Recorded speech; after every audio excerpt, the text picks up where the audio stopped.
जय हिंद, वंदे मातरम साथियों। Mission master bye दीपक के यूट्यूब प्लेटफॉर्म पर आप सभी दोस्तों का बहुत बहुत स्वागत है। दोस्तों, आज के इस वीडियो में हम हमारी क्लास 11th की एनसीईआरटी ज्योग्राफी यानी फिजिकल ज्योग्राफी जो है भौतिक भूगोल के मूल सिद्धांत फंडामेंटल ऑफ फिजिकल ज्योग्राफी का चैप्टर नंबर 13 यानी महासागरीय जल को कवर करने वाले हैं। आज हम इसके टॉप 20 क्वेश्चंस को देखने वाले हैं और इसके साथ में मैं आपको संबंधित क्वेश्चंस की डिटेल भी देता रहूंगा ताकि आपको इससे संबंधित 20 नहीं लगभग 50 क्वेश्चंस इस वीडियो में कवर हो जाए। तो आइए फर्स्ट क्वेश्चन देख लेते हैं। क्या लिखा है क्वेश्चन नंबर फर्स्ट में? जल चक्र के संबंध में निम्नलिखित कथनों पर विचार कीजिए, इनमें से सही कथन कौन सा है। मतलब जल चक्र यानी हाइड्रोलॉजिकल जो साइकिल है दोस्तों, उसके बारे में करेक्ट क्या है। तो पहला ऑप्शन है हमारा, जल चक्र में जल केवल द्रव अवस्था यानी लिक्विड स्टेट में ही संचरित होता है। बी ऑप्शन है, जल चक्र केवल महासागरों तक सीमित रहता है। थर्ड, जल चक्र में जल द्रव गैस एवं ठोस यानी गैस लिक्विड एंड सॉलिड तीनों अवस्था में निरंतर परिसंचरण करता रहता है। यह जल चक्र में भूजल की कोई भूमिका नहीं होती। बताइए चारों में से क्या आंसर हो जाएगा। तो हम सभी जानते हैं दोस्तों, जो हाइड्रोलॉजिकल साइकिल होता है, जल चक्र जो होता है उसका उसमें जो जल है वह क्या होता है दोस्तों, ठोस द्रव और गैस तीनों ही अवस्था में क्या होता है, निरंतर परिसंचरण करता रहता है। तो आंसर हो जाएगा हमारा दोस्तों इसका सी। जैसा कि आप इस चित्र में देख रहे हैं, यहाँ से इवापोरेशन की यानी वाष्पीकरण की जो है प्रोसेस हो रही है, फिर यहाँ पे बादल बन रहे हैं यानी कंडेंसेशन संघनन की प्रोसेस हो रही है, और यहाँ पर प्रेसिपिटेशन यानी वर्षण की प्रक्रिया हो रही है, और फिर ये नदी नालों से जल महासागर में आ रहा है। फिर इसी प्रकार से ये साइकिल क्या होता है दोस्तों, चलता रहता है। तो जल चक्र में ठोस द्रव गैस और तीनों अवस्था में क्या होता है, पृथ्वी पर जल पाया जाता है, और इसी प्रकार से साइकिल चलता रहता है दोस्तों। आइए क्वेश्चन नंबर सेकंड को कवर कर लेते हैं। क्या लिखा है दोस्तों क्वेश्चन नंबर सेकंड में? जल चक्र यानी हाइड्रोलॉजिकल साइकिल के संबंध में निम्नलिखित में से कौन सा कथन सही है ना।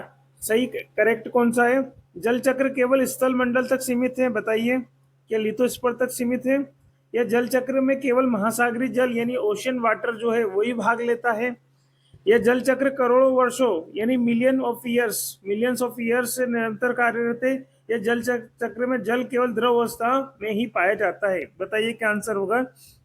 तो दोस्तों, हम सभी जानते हैं जल चक्र में केवल स्थल मंडल का उपयोग नहीं होता है, यूज नहीं होता, वहीं तक सीमित नहीं होता है, और केवल महासागरीय जल भाग लेता है, ये भी गलत है।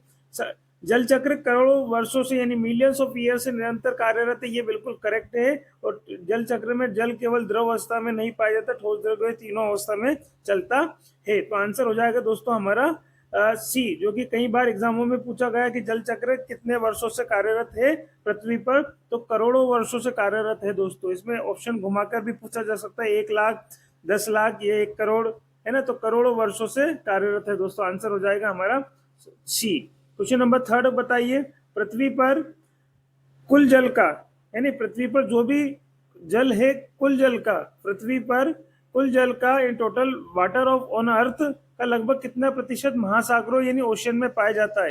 यानी दोस्तों, पृथ्वी पर जो भी जितना भी पानी है उसका कितना प्रतिशत ओशियन में यानी महासागर में पाया जाता है, ये हमसे पूछा है। क्या 71%, 97.25, ये 2.05, ये 0.68%। बताइए क्या आंसर हो जाएगा। तो दोस्तों, महासागरों में जो जल पाया जाता है पृथ्वी पर उपस्थित कुल जल का दोस्तों होता है 97.25%। याद रखिएगा, पृथ्वी पर इतना जो जल है महासागरों में पाया जाता है, लेकिन क्या क्या होता है दोस्तों, ये खारा जल होता है, इसलिए पृथ्वी पर मीठे जल की पर्याप्तता नहीं है। और जो हमारा 2.05% की जो बात हो रही है दोस्तों, दूसरे नंबर पे होता है। पहले नंबर पे सबसे ज्यादा पृथ्वी पर जो जल है तो महासागरों में पाया जाता है, और दूसरे नंबर पर 2.05 यानी 2.05% जो होता है दूसरे नंबर पर जल पाया जाता है, जो कि कहाँ पाया जाता है दोस्तों, ग्लेशियर में पाया जाता है, हिमानियों और हिमटोपी में पाया जाता है। और उसके बाद में अगर ये 0.38% की बात करें, 68 की बात करें, तो ये थर्ड नंबर पे आता है दोस्तों। और तीसरे नंबर पर जो है ग्राउंड वाटर का जल जो है उसका परसेंटेज ये है। तो तीनों ही याद रखिएगा, आपको असेंडिंग डिसेंडिंग ऑर्डर में पूछा जा सकता है। सबसे ज्यादा जो वाटर पाया जाता है, पानी जो पाया जाता है, जल पाया जाता है, वो महासागर में, और दूसरे नंबर पर ग्लेशियर में, और तीसरे नंबर पर ग्राउंड वाटर यानी 0.68% भूमिगत जल। याद रखिएगा। इसके लिए एक टेबल भी है, इस टेबल को आप अच्छे से कर लीजिएगा जो मैं आपको जैसा कि दोस्तों आप इस डायग्राम में देख रहे हैं जिसमें जल का परसेंटेज बताया गया है कि पृथ्वी पर जो भी जल है वो कहाँ कहाँ किसमें कितना कितना परसेंट पाया जाता है। तो यहाँ पर आप टेबल में देखेंगे कि महासागर में 97.25% पाया जाता है फर्स्ट नंबर पर सबसे ज्यादा। दूसरे नंबर पर ग्लेशियर यानी हिमटोपी जिसे हम ग्लेशियर बोलते हैं, हिम नदियां 2.05% पाया जाता है दूसरे नंबर पर, है ना। थर्ड नंबर पर जो आता है, तीसरे नंबर पर सबसे ज्यादा जल जो है दोस्तों कहाँ पर है, ग्राउंड वाटर में 0.68%। फोर्थ नंबर पर जो है सबसे ज्यादा जो पानी पाया जाता है, जल पाया जाता है दोस्तों, वह झील में पाया जाता है ना, लेक में पाया जाता है 0.01%।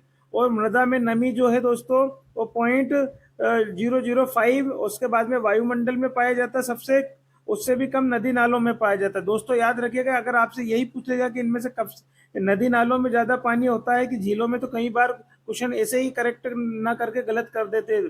देखिए, नदी और नालों में सबसे कम जल पाया जाता है, झीलों में सबसे ज्यादा पानी पाया जाता है, और उससे भी कम जो है जैव मंडल में यानी बायोस्फीयर में पाया जाता है। तो ये आप इनका असेंडिंग डिसेंडिंग ऑर्डर याद रखिएगा जो कि ऊपर लिखा रखा है। कभी कभी क्वेश्चन इस प्रकार से भी घुमा कर पूछा जाता है। सबसे ज्यादा महासागर में, दूसरे नंबर पर हिम नदियों में यानी ग्लेशियर में, तीसरे नंबर पर ग्राउंड वाटर में, और उसके बाद में क्या आता है, ग्राउंड वाटर के बाद में क्या होता है, झीलों में। नदियां, इसके बाद में नदियां वगैरह छोड़ के हम झीलों को बात करेंगे। इसमें झीलों में इसका उससे भी कम मृदा में, है ना। तो आप इन पॉइंट को याद रखिएगा दोस्तों, इनसे कहीं से भी क्वेश्चन पूछ लिया जाता है असेंडिंग डिसेंडिंग ऑर्डर में, या फिर चार ऑप्शन देके इनमें से किसमें सबसे ज्यादा या सबसे कम पानी पाया जाता है। तो इस प्रकार से क्वेश्चन घुमाकर पूछा जा सकता है। आइए नेक्स्ट क्वेश्चन को देखते हैं। बताइए नेक्स्ट क्वेश्चन क्या है। पृथ्वी पर मीठे जल यानी फ्रेश वाटर की जो बात हो रही है दोस्तों, फ्रेश वाटर का सबसे बड़ा भंडार यानी लार्जेस्ट रिजर्वोयर क्या है, किस रूप में पाया जाता है। पृथ्वी पर जो मीठा जल है दोस्तों, है ना, मीठा जल का सबसे बड़ा भंडार कौन सा है। अगर हमसे खारे जल की बात करते दोस्तों, है ना, खारे जल की बात करते हैं तो सबसे ज्यादा कहाँ पाया जाता है, महासागर में पाया जाता है। लेकिन यहाँ पर फ्रेश वाटर की बात की जा रही है तो सबसे ज्यादा कहाँ पर, क्या भूगर्भिक जल में यानी ग्राउंड वाटर में पाया जाता है, भूमिगत जल में, या झीलों में, या हिमनद यानी ग्लेशियर में, हिम चादर में, या नदियों में। बताइए। तो हम सभी जानते हैं दोस्तों जो ग्राउंड वाटर है वो भी क्या होता है, मीठा पानी होता है, फ्रेश वाटर होता है, झीलों में भी मीठा होता है, ग्लेशियर में भी, नदियों में भी। लेकिन सबसे ज्यादा जो पानी होता है फ्रेश वाटर वह होता है ग्लेशियर में दोस्तों। हमने पढ़ा था ग्लेशियर में कितना परसेंटेज पानी पाया जाता है दोस्तों, 2.05% पाया जाता है दोस्तों, जो कि जो हमारा महासागर है उससे उसके बाद में दूसरे नंबर पर आता। महासागरों में 97.25% पानी पाया जाता है। उसके बाद में दूसरे नंबर पर मीठा जल जो सबसे ज्यादा कहाँ पाया जाता है, ग्लेशियर में पाया जाता है। आइए नेक्स्ट क्वेश्चन देखते हैं। क्वेश्चन नंबर 4, बताइए आंसर क्या होगा। महासागरीय अधिस्थल यानी जो ओशियन फ्लोर है दोस्तों, महासागर का ओशियन फ्लोर है जो, है ना, उसके चार प्रमुख भागों में से निम्नलिखित में से कौन सा शामिल नहीं है दोस्तों। हम सभी जानते हैं कि महासागर का जो फ्लोर है, महासागरीय अधिस्थल जिसे कहते हैं, वो चार बड़ी आकृतियों में डिवाइड होता है। लघु आकृतियां भी है दोस्तों, लेकिन दीर्घ आकृतियों की बात करें तो चार आकृतियां होती है। तो उनमें से कौन सा नहीं है, कॉन्टिनेंटल शेल्फ यानी महाद्वीपीय शेल्फ, या कॉन्टिनेंटल स्लोप यानी महाद्वीपीय ढाल, गहरे समुद्री मैदान, या डेल्टा, है ना। बताइए क्या होगा। इसको डीप सी प्लेन की जगह एबिसल प्लेन भी बोल सकते हैं दोस्तों। तो बताइए क्या आंसर होगा। हम तो महासागरीय अधिस्थल जो है वो चार प्रमुख भागों में बांटा है, जैसा कि आप चित्र में दिखाई दे रहा है। ये कॉन्टिनेंटल शेल्फ है दोस्तों, है ना। बहुत ही कम स्लोप होता है, 1 डिग्री से भी कम स्लोप इसका, है ना। उसके बाद में दूसरी बड़ी आकृति होती है महासागर की महाद्वीपीय ढाल यानी कॉन्टिनेंटल स्लोप। तीसरी जो आकृति होती है बड़ी, वह होती है गहरे समुद्री मैदान जिसे अबिसल प्लेन बोला जाता है, मैदान बोला जाता है। एक और चौथी आकृति होती है जिसे हम गर्त बोलते हैं, ट्रेंच बोलते हैं, जो कि मैदान से भी और गहरे होते हैं दोस्तों। तो महाद्वीपीय शेल्फ है जो कि महासागर का सबसे उतला भाग है, महाद्वीपीय ढाल, फिर उसके बाद गहरा समुद्री मैदान, उसके बाद में ट्रेंच। तो चार जो है महासागरीय अधिस्थल के चार प्रमुख भाग है, उनमें से कौन सा शामिल नहीं है, तो दोस्तों डेल्टा जो है वह इसमें शामिल नहीं है, बाकी 3 शामिल है। आइए थोड़ा सा इसको महाद्वीपीय अधिस्थल को भी समझ लेते हैं। आप यहाँ पर देखेंगे दोस्तों, ये महासागर जो है उसका अधिस्थल है, यानी सी फ्लोर है दोस्तों। यहाँ पर कॉन्टिनेंटल शेल्फ की बात करेंगे, देखिए यहाँ पर महाद्वीपीय शेल्फ रेड कलर में आप देखेंगे यहाँ पर। तो महाद्वीपीय शेल्फ जो होता है दोस्तों, ये है जैसे महाद्वीप खत्म होता है, मतलब महाद्वीप का स्लोप चालू होता है, ये महाद्वीपीय शेल्फ आता है दोस्तों। जिसकी इसके बारे में याद रखिएगा, इसका स्लोप क्या होता है कॉन्टिनेंटल शेल्फ का, 1 डिग्री से भी कम होता है दोस्तों। याद रखिएगा, महाद्वीपीय शेल्फ जो होता है उसका जो स्लोप होता है 1 डिग्री से भी कम पाया जाता है दोस्तों। उसके बाद में जो अब कॉन्टिनेंटल शेल्फ जो है दोस्तों, उसके बारे में आप कुछ मुख्य पॉइंट याद रखिएगा जो कि एग्जाम में पूछे जाते हैं। मैं बता देता हूँ, जो महाद्वीपीय शेल्फ होता है दोस्तों, इसकी जो ढाल होती है यानी स्लोप होता है दोस्तों, 1 डिग्री से भी कम होता है। याद रखिएगा पहला पॉइंट, महाद्वीपीय शेल्फ जो होता है दोस्तों, इसकी जो प्रवणता होती है, ढाल होती है, वह 1 डिग्री से भी कम होता है इसका स्लोप। याद रखिएगा, कई बार एग्जाम में पूछा गया। महाद्वीपीय शेल्फ जो होता है वो महासागर का सबसे उतला भाग होता है, दूसरा पॉइंट आप याद रखिएगा। तीसरे पॉइंट में आप याद रखिएगा दोस्तों, जहां से महाद्वीपीय शेल्फ समाप्त होता है, तीव्र ढाल होता है, उसे हम क्या बोलते हैं, महाद्वीपीय शेल्फ अवकाश बोलते हैं दोस्तों, शेल्फ अवकाश बोला जाता है। और मुख्य पॉइंट याद रखिएगा, आपसे पूछा जा सकता है महाद्वीपीय शेल्फ के बारे में कि विश्व का सबसे बड़ा महाद्वीपीय शेल्फ कौन सा है, तो वह साइबेरियन शेल्फ है दोस्तों। याद रखिएगा, महाद्वीपीय शेल्फ के बारे में पूछा जा सकता है कि विश्व में सबसे बड़ा जो है शेल्फ कौन सा है, तो साइबेरियन शेल्फ है, जो कि कहां पर पाया जाता है, आर्कटिक ओशन में, यानी आर्कटिक महासागर में पाया जाता है। और जो साइबेरियन शेल्फ है दोस्तों, उसकी चौड़ाई जो है वो 1500 किलोमीटर होती है, याद रखिएगा। और जो गहराई की बात करें तो 30 मीटर से कितनी 600 मीटर तक, यानी लगभग आधा किलोमीटर तक पाई जाती है। तो ये इतने पॉइंट आप दोस्तों महाद्वीपीय शेल्फ के बारे में याद रखिएगा। दूसरा, कॉन्टिनेंटल स्लोप जो है, महाद्वीपीय ढाल जो है दोस्तों, उसके बारे में मुख्य पॉइंट याद रखिएगा। महाद्वीपीय ढाल जो है दोस्तों, उसकी जो गहराई होती है, इसकी जो गहराई होती है 200 से 3000 मीटर तक हो सकती है। 200 से 3000 मीटर यानी 3 किलोमीटर के बीच में पाई जाती है इसकी। और इसकी जो ढाल प्रवणता होती है दोस्तों, 2 डिग्री से 5 डिग्री तक होती है, जबकि महाद्वीपीय शेल्फ जो उसकी 1 डिग्री या 1 डिग्री से कम होता है। लेकिन 2 डिग्री से 5 डिग्री के बीच में जो स्लोप होता है वो महाद्वीपीय ढाल का होता है, जो जैसा कि आपको चित्र में दिखाई दे रहा है। यहाँ पे ढाल जो है 2 डिग्री से 5 डिग्री तक है, लेकिन यहाँ पे जो आप स्लोप दिख रहे हैं 1 डिग्री या उससे भी कम पाया जाता है। आप यहाँ पर देखेंगे कि यहाँ पर जब समुद्र में नदियां आती है तो यहाँ पर अवनालिका बन जाती है, तो यहाँ पर क्या है, कैनियन भी पाई जाती है महाद्वीपीय ढाल में दोस्तों। महाद्वीपीय शेल्फ के बारे में एक मुख्य पॉइंट यह है कि यहाँ पे जो है अवसाद पाए जाते हैं वो बड़े बड़े पाए जाते हैं दोस्तों, दीर्घ आकृति के, मतलब बड़े बड़े जो पत्थर है वो यहाँ पर आकर जमा होते हैं। और उसके बाद में तीसरी आकृति होती है दोस्तों हमारी गहरे समुद्री मैदान दोस्तों। तो गहरा समुद्री मैदान के बारे में मुख्य पॉइंट याद रखना है आपको, ये इसकी जो गहराई होती है 3 से 6 किलोमीटर के बीच में होती है। और यहाँ पर जो भी सेडिमेंट आकर जमते हैं दोस्तों, ये ग्लेशियर मैदान है जो, लेकिन इस पर जो सेडिमेंट आते हैं दोस्तों, यहाँ पर बारीक और महीन कण वाले सेडिमेंट यानी अवसाद आते हैं, मृतिका आती है, गाद आते हैं। तो ये मुख्य पॉइंट आपको याद रखना है महासागरीय मैदान के बारे में। इसके अलावा एक और आकृति होती है, दीर्घ आकृति होती है महासागर के सी फ्लोर में, ट्रेंच, जिसको इसके बाद में आती है, मान लो महासागर के अंदर एक बड़ा सा गड्ढा आ जाए, है ना, गर्त आ जाए, तो उसे ही ट्रेंच बोला जाता है, जो कि महासागरीय गर्त होता है। सबसे, अगर आपसे पूछा जाए कि महासागर का सबसे गहरा भाग कौन सा होता है, तो महासागरीय गर्त होता है दोस्तों, इससे पूछा जा सकता है, जो कि 3 से 5 किलोमीटर तक गहरे हो सकते हैं। और मुख्य पॉइंट याद रखिएगा कि अभी तक अगर हम बात करें तो महासागरों में 57 गर्त जो है ट्रेंच को खोजा गया है, जिसमें से सबसे ज्यादा 32 प्रशांत महासागर में पाए जाते हैं, यानी पैसिफिक ओशन में पाए जाते हैं, और 19 जो है अटलांटिक महासागर में पाए जाते हैं, और 6 जो है दोस्तों हिंद महासागर में पाए जाते हैं। तो याद रखिएगा 32 प्रशांत महासागर में गर्त पाए गए हैं, 19 अटलांटिक में और 6 हिंद महासागर में पाए जाते हैं। अगली जो क्वेश्चन है अब उनको हम डिस्कस कर लेते हैं। क्वेश्चन नंबर 6 पे आते हैं। देखिए, बताइए क्या सही है, निम्नलिखित में से महाद्वीपीय शेल्फ की सही विशेषता कौन सी है।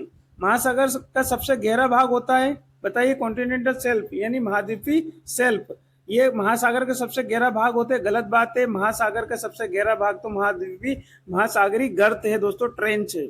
ये तो इसकी औसत प्रवणता 10 डिग्री से 15 डिग्री होती है, बिल्कुल गलत बात है। इसकी औसत प्रवणता इतनी नहीं होती है। यह महासागर का सबसे उतला भाग है तथा इसकी औसत प्रवणता 1 डिग्री या उससे कम होती है, बिल्कुल करेक्ट बात है दोस्तों। हमने पढ़ा था कि महासागर का सबसे उतला भाग क्या है, महाद्वीपीय शेल्फ होता है। उसकी प्रवणता जो होती है, ढाल प्रवणता 1 डिग्री या उससे कम होती है।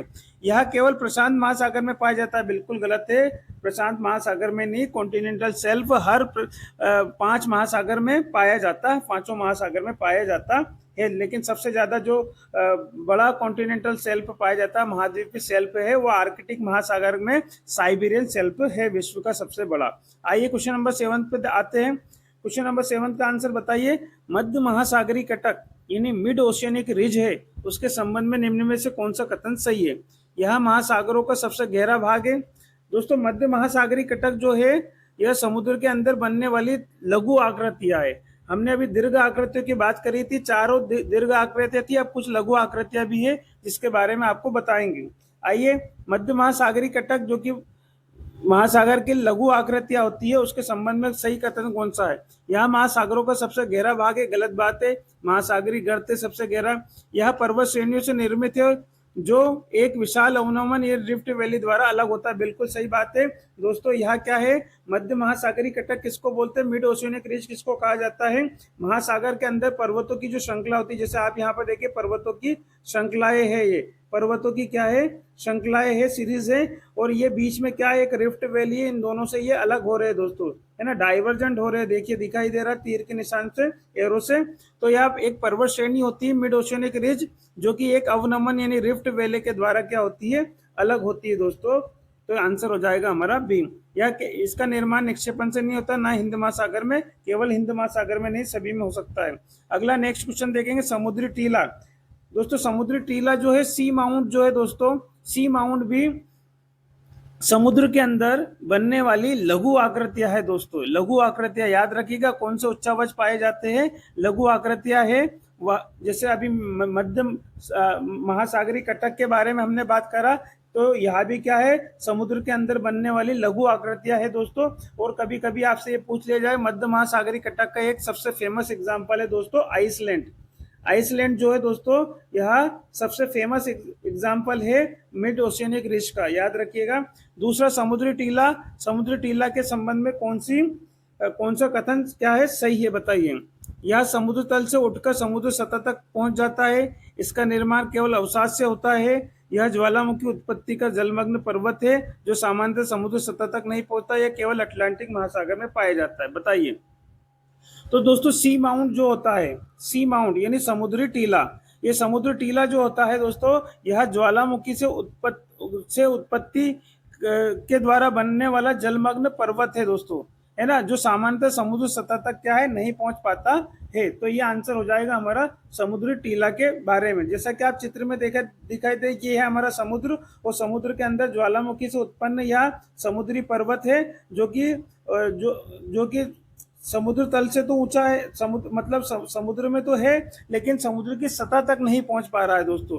तो समुद्र के अंदर जलमग्न है, मतलब यह समुद्र में जलमग्न पर्वत होता है समुद्री टीला।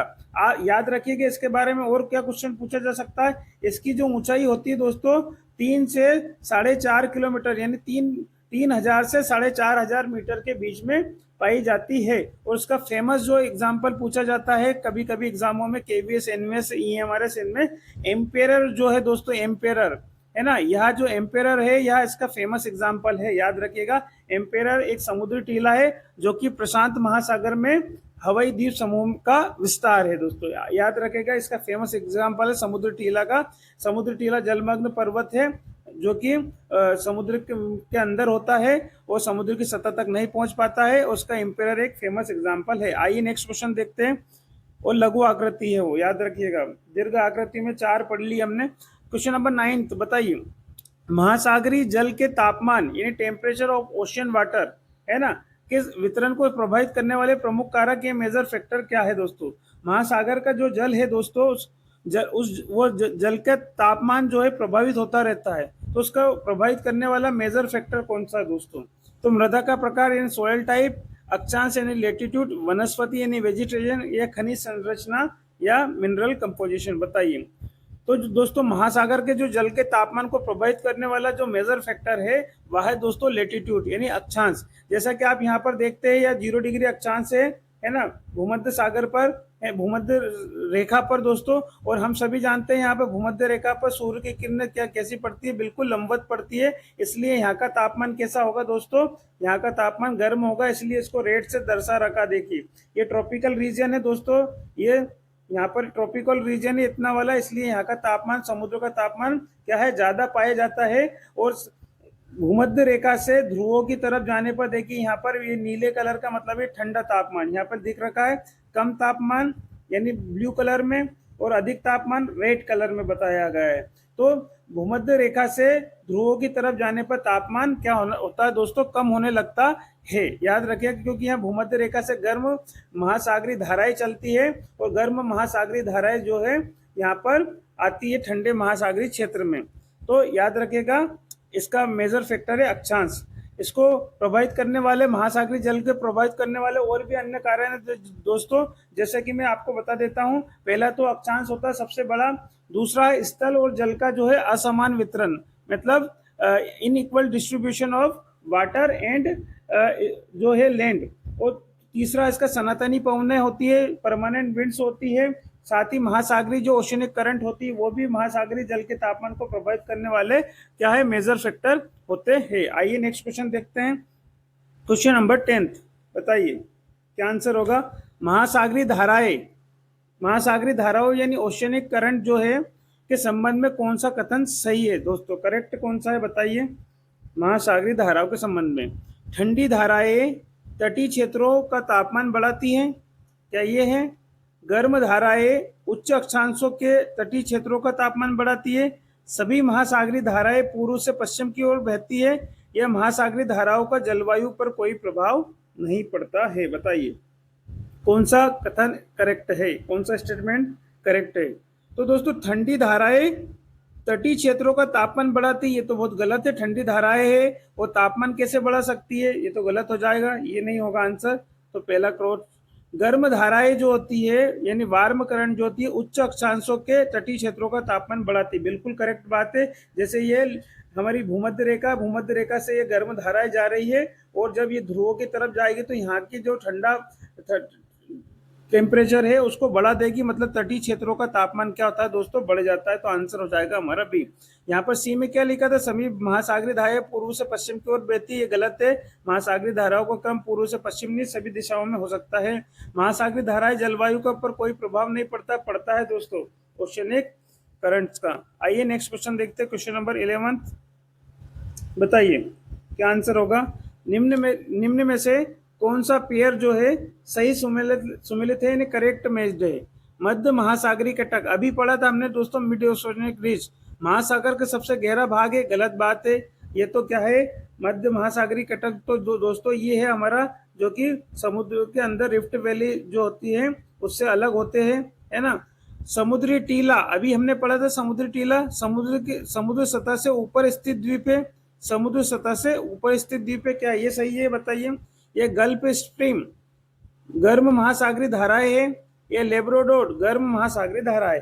तो दोस्तों समुद्री टीला जो समुद्र सतह से ऊपर, समुद्र की सतह से ऊपर नहीं है दोस्तों, नीचे होता है। जैसा कि हमें यहाँ दिख रहा है समुद्री टीला है, सी माउंट है, जो कि महासागर में जलमग्न पर्वत होता है एक प्रकार का, है ना। और गल्फ स्ट्रीम गर्म महासागरीय होता धारा है, बिल्कुल सही बात है दोस्तों। गल्फ स्ट्रीम जो है ना, उत्तर अटलांटिक महासागर की विश्व की सबसे गर्म जो है वो ओशियनिक करंट है, महासागरीय धारा है, ये बिल्कुल सही है। लेब्राडोर जो है दोस्तों उत्तरी अटलांटिक महासागर की कैसी करंट है, ठंडी जल धारा है, और यहाँ बोल रहा गर्म है, तो ये भी गलत हो जाएगा। सही करेक्ट आंसर होगा गल्फ स्ट्रीम, जो कि गर्म महासागरीय धाराएं होती है। नेक्स्ट क्वेश्चन देखेंगे, क्वेश्चन नंबर 12 बताइए। बहुत ही अच्छा क्वेश्चन है दोस्तों, एग्जाम में कई बार पूछा जा सकता है। ताप प्रवणता यानी थर्मोक्लाइन के बारे में बताना है, संबंध में सही कथन यानी करेक्ट स्टेटमेंट बताना है। ताप प्रवणता के बारे में क्या होता है, यह वह परत है जहां तापमान लगभग स्थिर हो जाता है, बिल्कुल स्थिर हो जाता है, कांस्टेंट हो जाता है। या यह वह संक्रमण परत है, ट्रांजिशन लेयर है, जहां गहराई के साथ तापमान में क्या होता है, तीव्र गिरावट आती है। ये सही है, ये सही है कि यह केवल ध्रुवीय महासागरों में पाई जाती है ताप प्रवणता, या यह महासागर की सबसे निचली परत है? बताइए कौन सा आंसर हो जाएगा। तो दोस्तों ताप प्रवणता जो है ना, वह एक संक्रमण परत होती है, एक ऐसी परत, एक ऐसी ट्रांजिशन लेयर होती है जहां गहराई के साथ में, अगर हम गहराई पे जाते हैं, नीचे जाते हैं समुद्र के अंदर, तो गहराई के साथ तापमान में क्या है, अचानक से क्या होती है, गिरावट आता है, रैपिड डिक्रीज होता है, तापमान में अधिक गिरावट होती है। जैसा कि आप सभी जानते हैं, ये महासागर है हमारा, इस महासागर में को 3 परतों में बांटा गया है। महासागर का जो जल है उसको 3 परतों में बांटा गया है। पहली जो ऊपरी परत होती है, मिश्रित परत, अपर मिक्स्ड लेयर, इसको गर्म परत कहा जाता है दोस्तों। गर्म परत इसलिए कहा जाता है क्योंकि यहाँ पर क्या होता है, सूर्य के किरणों से यहाँ का पानी गर्म हो जाता है, इसलिए इसको गर्म परत कहा जाता है। और इसकी जो गहराई होती है लगभग 500 मीटर तक होती है, यानी आधा किलोमीटर के लगभग पाई जाती है। दूसरी परत जो होती है दोस्तों, यहाँ पर तापमान में एकदम डिक्रीज होता है, मतलब तापमान घटता है। एक तो ये दूसरी परत जो होती है हमारी ताप प्रवणता परत बोलते हैं दोस्तों। पहली गर्म परत, दूसरे नंबर की ताप प्रवणता परत है, जहाँ तापमान में अचानक से क्या आती है, तीव्र गिरावट होती है, ये दूसरी लेयर होती। तीसरी जो परत होती है जो गहरी परत, जिसे हम ठंडी परत भी कहते हैं। तो महासागर का जो लेयर्स है दोस्तों, वो 3 है महासागर। एक तो गर्म परत, जिसे ऊपरी मिश्रित, दूसरी ताप प्रवणता परत, और तीसरी गहरी परत, जिसे ठंडी परत भी कहा जाता है। याद रखिएगा इनकी विशेषताएं याद रखिएगा। ताप प्रवणता परत जो है दोस्तों, ये ताप प्रवणता परत के नीचे जो जितना जल पाया जाता है, वो पूरे महासागर का 90% आयतन उसी में होता है, मतलब 90% जो वॉल्यूम्स होता है पानी का, वो ताप प्रवणता परत के नीचे पाया जाता है। ये मोस्ट इंपोर्टेंट क्वेश्चन से आपको याद होना चाहिए। नेक्स्ट क्वेश्चन देखते हैं दोस्तों, क्वेश्चन नंबर 13, बताइए। अच्छा क्वेश्चन से, महासागरों का जो सतही जल है उसका औसत तापमान कितना होता है? 16 degree Celsius, 20 degree Celsius, 27 degree, 32 degree Celsius, बताइए। तो महासागरी जो सतही जल है, जो सरफेस वाटर है ना, उसका जो औसत टेम्परेचर होता है दोस्तों, औसत तापमान जो होता है वो होता है दोस्तों 27 डिग्री सेल्सियस। करेक्ट आंसर हो जाएगा 27 डिग्री सेल्सियस। याद रखिएगा, जैसे ये हमारा हमारी पृथ्वी है, ये हमारी भूमध्य रेखा है, ये उत्तरी गोलार्ध है और ये दक्षिणी गोलार्ध है। उत्तरी गोलार्ध का जो औसत तापमान होता है दोस्तों 19 डिग्री सेल्सियस होता है, और जो दक्षिणी गोलार्ध होता है उसका 16 डिग्री सेल्सियस तापमान औसत डिग्री से होता है दोस्तों। एवरेज बता रहे हैं, एवरेज टेम्परेचर और नॉर्दर्न हेमिस्फीयर और सदर्न हेमिस्फीयर दोनों का याद रखिएगा। नेक्स्ट क्वेश्चन देखते हैं, क्वेश्चन नंबर 14। बढ़ते अक्षांशों के साथ, अभी हमने पढ़ा था दोस्तों, जैसे लेटीट्यूड बढ़ते जाते हैं, अक्षांश बढ़ते जाते हैं के साथ महासागरीय सतह के तापमान में सामान्यतः प्रति अक्षांश कितनी कमी आती, मतलब एक लेटीट्यूड 0 डिग्री से 1 डिग्री सेल्सियस पर हम गए, 1 डिग्री से 2 डिग्री पे गए, यानी प्रति अक्षांश एक अक्षांश से दूसरे अक्षांश पर कितना जो है तापमान गिरता है दोस्तों? 0.2 डिग्री सेल्सियस, या 0.5 डिग्री सेल्सियस, या 1.0 डिग्री सेल्सियस, या 2 डिग्री सेल्सियस, बताइए। तो दोस्तों जैसे ही अक्षांश बढ़ने लगते हैं, तो महासागरीय जो सतह है ना, महासागरीय सतह से तापमान जो है सामान्यतः प्रति अक्षांश कितना, आधा डिग्री सेल्सियस, यानी 0.5 डिग्री सेल्सियस क्या होता है, डिक्रीज होने लगता है दोस्तों, है ना। याद रखिएगा। तो सबसे ज्यादा तापमान कहाँ होता है? भूमध्य रेखा पर पाया जाता है, और भूमध्य रेखा से जैसे हम ध्रुव की तरफ जाएंगे तो प्रति अक्षांश आधा डिग्री सेल्सियस पाया जाता है औसत रूप से हम देखें तो। नेक्स्ट क्वेश्चन देखेंगे दोस्तों, क्वेश्चन नंबर 15, बताइए। मध्य एवं निम्न अक्षांशों में महासागरीय जल के जो जल को तापमान के आधार पर सामान्यतः कितनी परतों में विभाजित किया गया है? अभी हमने देखा था दोस्तों, ऊपरी परत ताप प्रवणता परत, और गहरी परत जिसे ठंडी परत कहते हैं। गर्म परत, ताप प्रवणता परत, या ठंडी परत, 3 परतों में बांटा गया है समुद्र की महासागरीय जल के तापमान के आधार पर। तो आंसर हो जाएगा हमारा 3। नेक्स्ट क्वेश्चन देखते हैं दोस्तों, क्वेश्चन नंबर 16, बताइए। निम्नलिखित में से ताप प्रवणता के नीचे स्थित जल की प्रमुख विशेषता क्या है? ताप प्रवणता परत के जो नीचे का जल है उसकी विशेषता बतानी है। तापमान में तीव्र उतार चढ़ाव आता है, या तापमान बहुत कम तथा लगभग स्थिर हो रहता है? यह सबसे अधिक गर्म जल होता है या केवल विषुवतीय क्षेत्र में पाया जाता है? बताइए। तो ताप प्रवणता परत के जो नीचे जो है दोस्तों, है ना, उसकी मुख्य विशेषता हमने पढ़ी थी कि तापमान में क्या होता है दोस्तों, तीव्र उतार चढ़ाव आता है। तापमान बहुत कम तथा लगभग स्थिर होता रहता है। बताइए चारों में से कौन सा आंसर होगा? तो आंसर हो जाएगा दोस्तों इसका हमारा क्या हो जाएगा बताइए। तो इसका तापमान क्या होता है दोस्तों, थर्मोक्लाइन के नीचे बहुत कम हो जाता है, एकदम तापमान में क्या होती है, गिरावट आती है, और तापमान लगभग क्या होता है दोस्तों, स्थिर हो जाता है, यानी 0 डिग्री सेल्सियस के पास भी पहुंच जाता है। तो आंसर हो जाएगा हमारा बी दोस्तों। क्वेश्चन नंबर 17 पे आएंगे। बताइए लवणता, बहुत ही अच्छा क्वेश्चन है दोस्तों, एग्जाम में कई बार पूछा जाता है। लवणता का सही अर्थ क्या है? सैलिनिटी जो है, सैलिनिटी जो है उसके बारे में क्या है? समुद्री जल का तापमान, या 1000 ग्राम यानी 1 किलोग्राम समुद्री जल में घुले लवणों की कुल मात्रा, या समुद्री जल की गहराई, या समुद्री जल का घनत्व। बताइए सैलिनिटी यानी लवणता का सही अर्थ क्या है? तो दोस्तों सैलिनिटी जो है 1000 ग्राम, यानी 1000 ग्राम का मतलब है 1 किलोग्राम समुद्री जल में घुले लवणों की कुल मात्रा, यानी मान लीजिए ये 1 लीटर या 1 किलोग्राम क्या है, जल है ना, तो इसमें कितना नमक निकलेगा दोस्तों, इसमें कितना नमक निकलेगा उसे ही हम बोलते हैं लवणता। तो 1000 यानी 1 किलोग्राम में घुले हुए क्या है, लवणों की कुल मात्रा, लवणों की कुल मात्रा का, यानी हम यूं कहें कि समुद्री जल में घुले हुए लवण की मात्रा, है ना, उसे ही क्या बोलते हैं, इसे 1000 ग्राम जल में घुले हुए नमक की मात्रा के रूप में दर्शाया जाता है कि 1000 ग्राम यानी 1 किलोग्राम जल में कितना नमक घुला हुआ है, उसे ही क्या बोलते हैं दोस्तों, लवणता कहा जाता है। तो आंसर हो जाएगा हमारा बी दोस्तों। नेक्स्ट क्वेश्चन देखते हैं, क्वेश्चन नंबर 18। महासागरीय जल की लवणता यानी सैलिनिटी ऑफ ओशन वाटर सामान्यतः किस इकाई में व्यक्त की जाती है? प्रतिशत में, या प्रति ग्राम प्रति लीटर में, या प्रति हजार में यानी पर पार्ट 1000 में, मिलीग्राम प्रति लीटर में? बताइए। तो दोस्तों हमने अभी पढ़ा था कि जो महासागरीय जल की जो लवणता होती है वह पर पार्ट 1000 यानी प्रति 1000 पार्ट्स में गिनी जाती है। और उसका सिंबल आप देख सकते हैं, इस प्रकार का सिंबल होता है ना, ये प्रतिशत का चिन्ह इस प्रकार का होता है, लेकिन इसमें एक और डॉट होती है दोस्तों, याद रखिएगा। तो ये इसका चिन्ह आपको दिखाई दे रहा होगा, पीपीटी में बोलते हैं इसको पर पार्ट 1000, पर पार्ट 1000। तो आंसर हो जाएगा हमारा सी। क्वेश्चन नंबर 19 पे आते हैं। क्वेश्चन नंबर 19 में क्या लिखा है दोस्तों, बताइए। निम्नलिखित में से समुद्री जल में सर्वाधिक मात्रा में पाए जाने वाला लवणीय आयन कौन सा है दोस्तों? लवणीय आयन कौन सा है बताइए? सोडियम है, मैग्नीशियम है, सल्फेट है, या क्लोराइड है? बताइए। सबसे ज्यादा समुद्री जल में घुले हुए नमक, है ना, सर्वाधिक मात्रा में पाए जाने वाला लवणीय आयन बताइए दोस्तों क्या है? सोडियम है, मैग्नीशियम है, सल्फेट है, क्लोराइड है? तो दोस्तों सबसे ज्यादा तो क्लोरीन होता है ना, क्लोरीन होता है दोस्तों, क्लोराइड आंसर हो जाएगा हमारा, है ना, क्लोराइड, है ना, हम ऐसे बोलते हैं सोडियम क्लोराइड, है ना, सोडियम क्लोराइड। तो सबसे ज्यादा क्लोराइड होता है जो कि 18.97 होता है दोस्तों, याद रखिएगा, नमक ग्राम में, या इसे हम ऐसे बोलते हैं प्रति किलोग्राम में। 1 किलोग्राम में 18.97 है ना लवणीय आयन पाए जाते हैं अगर देखा जाए तो।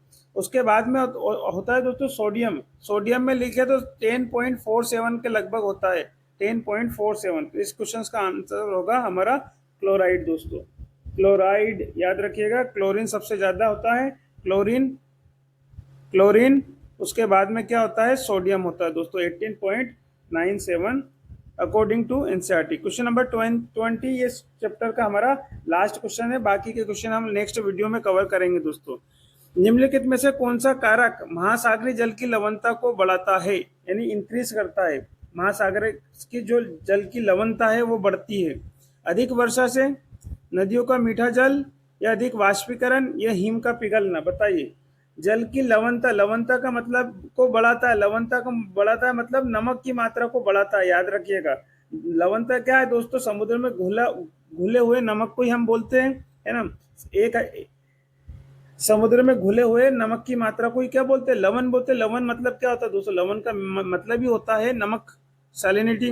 तो अधिक वर्षा, अगर अधिक वर्षा होगी तो दोस्तों वो तो मीठा जल होता है, और मीठा जल मिलने से लवण की मात्रा बढ़ेगी नहीं घटेगी, है ना। नदियों का मीठा जल, नदियां जब अपने साथ मीठा जल लेकर आएगी दोस्तों, ये मीठा जल लेकर आ रही है इसमें, तो समुद्र खारा नहीं होगा, मीठा होगा, तो ये बढ़ाएगा नहीं, घटा देगा। मतलब जो लवणता है, मतलब नमक की मात्रा कम होगी, क्योंकि मीठा जल और मिल रहा है समुद्र में आकर के। और अधिक वाष्पीकरण, बिल्कुल सही बात है क्या, या हिम का पिघलना, हिम पिघलेगा तो ये भी मीठा जल है, ये मीठा जल जब आपके समुद्र में आएगा तो सैलिनिटी को क्या कर देगा, घटा देगा, यानी लवणता घट जाएगी। लेकिन आंसर हो जाएगा दोस्तों हाई इवोपरेशन, अधिक वाष्पीकरण, क्योंकि जब वाष्पीकरण होता है दोस्तों, जो क्या चित्र में दिखाई दे रहा है वाष्पीकरण यहाँ पर, तो वाष्पीकरण होता है तो जो मीठा जल होता है दोस्तों वह उठ करके कहाँ चला जाता है, वायुमंडल में चला जाता है, और समुद्र में खारा जल रह जाता है, यानी लवणता बढ़ जाती है दोस्तों अधिक वाष्पीकरण से। तो आंसर हो जाएगा दोस्तों हमारा सी। आई होप कि यह वीडियो आपको अच्छा लगा होगा। अगर वीडियो अच्छा लगा है तो वीडियो को लाइक करें, शेयर करें, और अपने दोस्तों के साथ में शेयर करें। साथ ही चैनल पर आप नए हैं तो चैनल को लाइक शेयर सब्सक्राइब करना ना भूलें। थैंक यू, कीप वॉचिंग दोस्तों।